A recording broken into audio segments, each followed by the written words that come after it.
Ada satu rumah teman-teman sekalian, di situ ada orang bunuh diri, gantung diri. Kira-kira mau beli rumahnya nggak? Jawab jujur ya. Kenapa nggak mau? Hah? Setelah saya jelaskan malam ini, beli besok ya. Diskonnya buat saya. Baik. Banyak orang jawabannya takut. Kenapa takut? Ada ruh gentayangan. Baik, simpan contoh itu. Ada contoh kedua teman-teman. Ada satu rumah, tadi bunuh diri ya.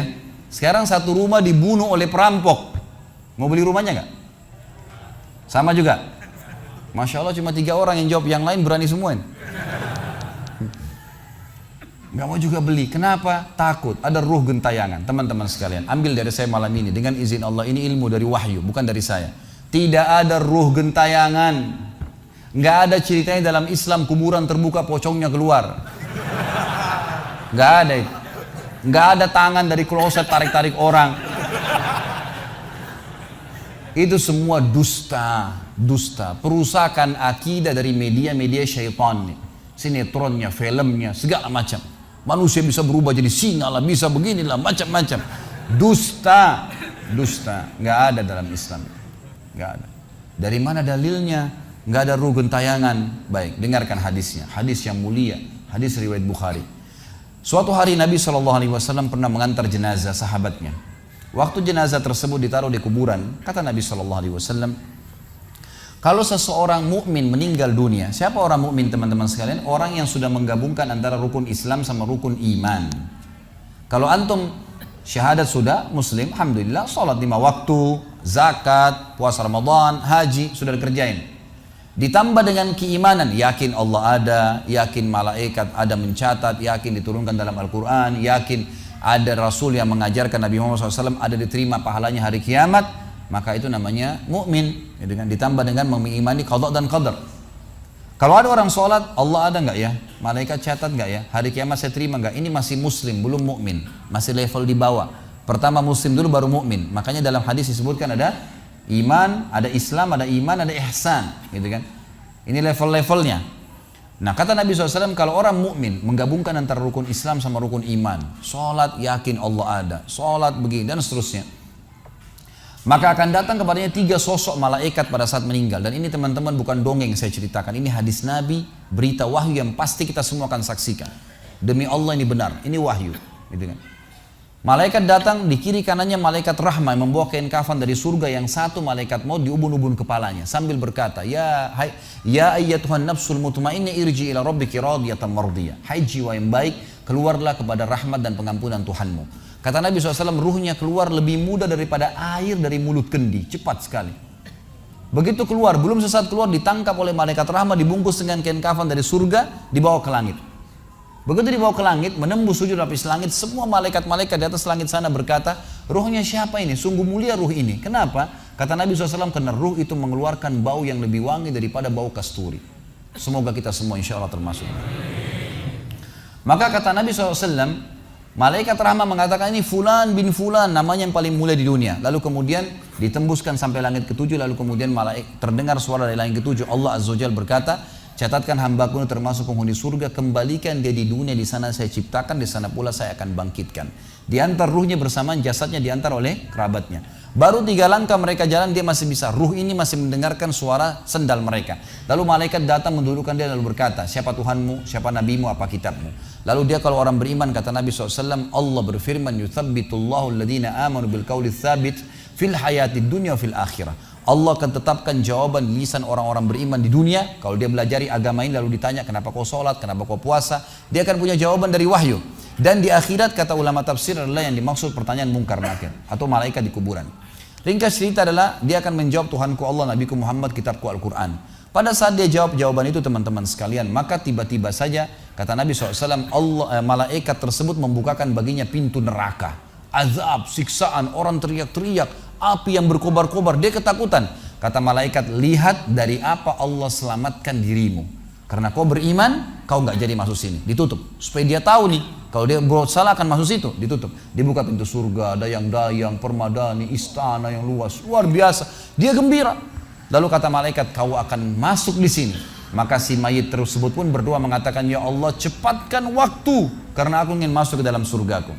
Lalu datang di sebelahnya orang yang tampangnya gagah, badannya bersih, wangi, saking sempurnanya kata jenazah ini. Ruh ini berkata, siapa kamu ini? Sungguh sempurna ciptaan Allah pada dirimu. Maka dia berkata, diam dulu. Maka dia berkata, gitu kan? Dia berkata, saya amal soleh akan menemani kau sampai hari kiamat. Insya Allah setelah riwayat ini kita sholat. Saya amal soleh akan menemani kau sampai hari kiamat. Maka kata Nabi SAW terdengar suara, ya, Allahu alam di sini disebutkan Allah atau malaikatnya, tapi yang jelas menyampaikan dari Allah Subhanahu Wa Taala, lapangkan kuburan hambaku ini seluas pandangan matanya dan bukakanlah pintu surga baginya setiap pagi dan petang dia melihat. Maka jadilah kuburannya taman dari taman surga sampai hari kebangkitan. Baik. Sebaliknya kata Nabi SAW, kalau orang fasik, siapa tadi fasik? Muslim yang masih berbuat maksiat. Teman-teman hati-hati. Jangan kena mengandalkan sudah syahadat kemudian bebas berbuat dosa. Hati-hati. Fasik dan orang kafir proses matinya sama. Kata Nabi SAW, orang fasik dan orang kafir akan datang kepadanya 3 malaikat. 2 malaikat azab di kiri kanannya, 1 malaikat maut dibunuh-bunuh kepalanya yang berkata, hai jiwa yang busuk, keluar kepada kemurkaan Tuhanmu. Maka ruhnya berantakan di tubuhnya, tidak berani keluar. Lalu malaikat maut menariknya dengan keras, ibaratnya seperti bulu domba yang dibasahkan, dililitkan di pohon berduri lalu ditarik dengan keras sehingga berantakan bulu domba itu. Keluar, belum sesaat keluar ditangkap oleh malaikat azab, dibungkus dengan kain kafan dari neraka, dibawa. Baru langit pertama nggak dibukain pintu oleh para malaikat. Lalu malaikat langit berkata, siapa ruh ini? Sungguh buruk ruh ini. Kenapa? Kata Nabi SAW, karena ruh itu mengeluarkan bau yang lebih busuk daripada bau bangkai. Wa na'udzubillah. Lalu malaikat azab membawa mengatakan, ini ruhnya fulan bin fulan. Ya. Orang yang disebutkan nama paling buruk di dunia. Lalu terdengar suara dari langit. Allah berkata, catatkan hambaku ini termasuk penghuni neraka. Di sana kembalikan dia di dunia, di sana saya ciptakan, di sana pula saya akan bangkitkan. Di antara ruhnya bersamaan pengantarnya mengantar jenazahnya. Begitu masuk dan 3 langkah, ya. Orang-orang mengantarnya lewat, malaikat datang mendudukkan dia mengatakan, siapa Tuhanmu, siapa nabimu, apa kitabmu. Walaupun muslim, rekam baik-baik ini. Ya. Lahir dalam keadaan Islam, sesekali sholat, fasik, masih banyak maksiat, tidak tobat sebelum meninggal, sama. Jawabannya kata Nabi SAW dengan orang kafir, innama aqulu kama kana yaqulun nas. Saya nggak tahu, saya cuma ikut-ikut dulu orang bilang apa, nggak bisa jawab. Lalu kemudian dibukakan baginya pintu surga, dayang-dayang, permadani, istana, pemandangan yang luar biasa, gitu kan? Maka dia kagum, kata malaikat, lihat dari apa kau haramkan dirimu. Dulu kau bisa masuk sini, tapi kau tidak mau, ditutup. Dibuka pintu neraka, azab, siksaan, orang dipotong, teriak-teriak, kesakitan. Lalu dia ketakutan, kata malaikat, ini tempat kau selamanya, kau tidak akan bisa lari. Maka dia berdoa mengatakan, ya Allah jangan kau cepatkan waktu karena aku tidak ingin masuk ke dalam nerakaku.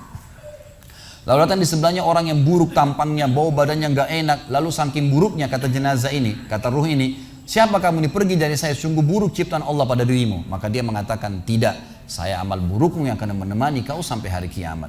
Lalu dalam penutupan hadis Bukhari ada 2 riwayat. Yang pertama, Allah Azza wa Jal, ya, mengirim kepadanya malaikat yang tidak punya penglihatan dan pendengaran. Allahu alam bagaimana nih? Yang membawa sebuah besi. Yang kalau besi itu seluruh jin dan manusia bersatu mau membalik saja mereka tidak mampu. Bayangkan seluruh jin miliaran, seluruh manusia miliaran, balik saja mereka tidak mampu. Ini saking kuatnya malaikat tersebut.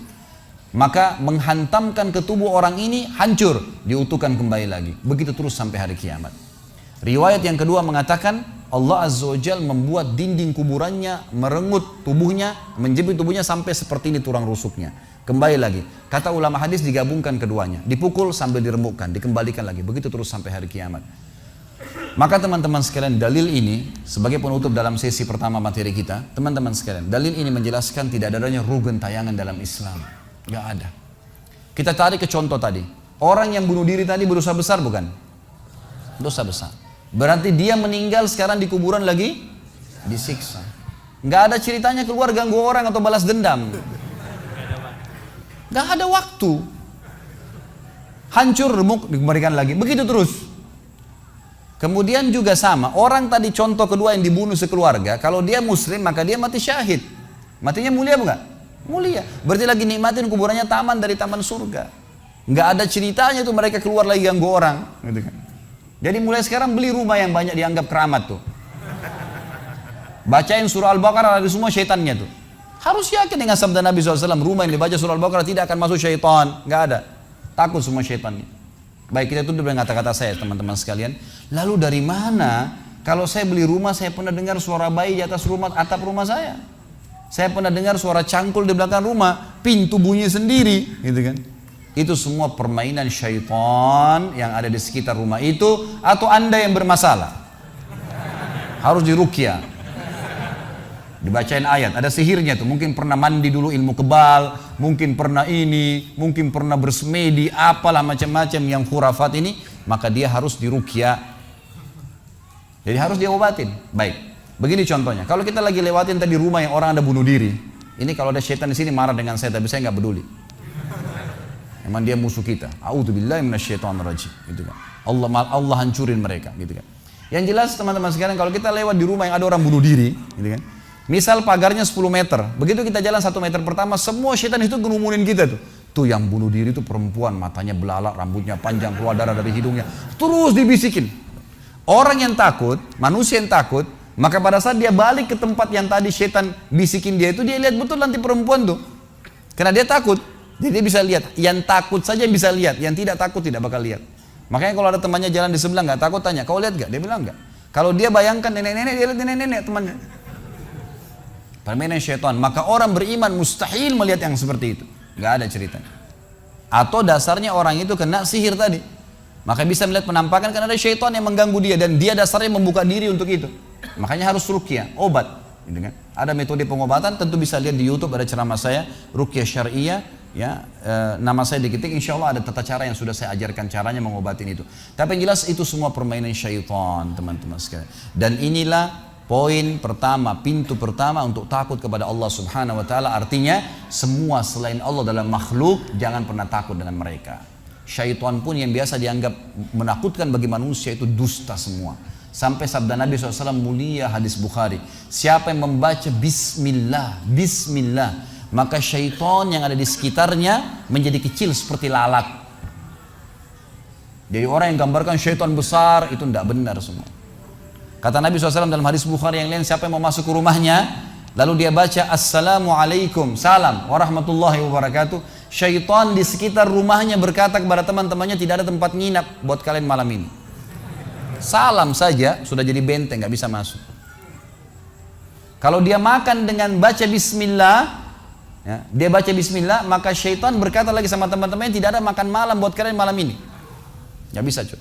Dan syaitan tidak bisa membuka dan menembus tembok atau pintu manusia. Dusta semua itu tembus tembok, tembus pintu, dusta.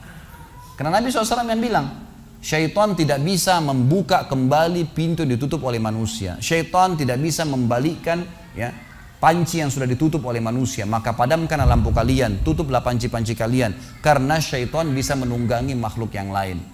Sebagai penutup hadis Nabi SAW, pernah ada seorang sahabat membawa tikus ditangkap malam hari. Pada saat ditangkap tikus tersebut, lalu sahabatnya tidak bunuh, dipegang sama dia, dibawa ke masjid. Dia bilang, ya Rasulullah, ini tadi, ya, saya tangkap di rumah saya apain hewan ini? Boleh saya bunuh atau enggak? Kata Nabi SAW, jadi tikus itu sambil ditahan oleh sahabat, kebetulan Nabi SAW punya tikar yang dipakai sholat, di sebelahnya ada lilin kecil, minyak dengan api, gitu kan. Lalu tikus ini sementara Nabi SAW bicara sama sahabat, lepas, menyentuh, ya, lilin Nabi SAW, lalu tumpah, minyaknya di sejadah, di tikarnya Nabi terbakar. Kata Nabi SAW, sesungguhnya hewan ini fasiqah, fuaisiqah, buruk, boleh dibunuh, gitu kan. Dan syaitan menunggangi hewan seperti ini untuk membakar rumah-rumah kalian. Tapi mereka tidak bisa membakar langsung. Mereka cuma bisa menggunakan hewan yang kebetulan lewat dan seterusnya. Seperti misalnya syaitan bisa menggoda manusia lain untuk mengganggu kita, gitu kan. Tapi untuk dia langsung tidak ada ceritanya. Itu semua tidak benar, teman-teman sekalian.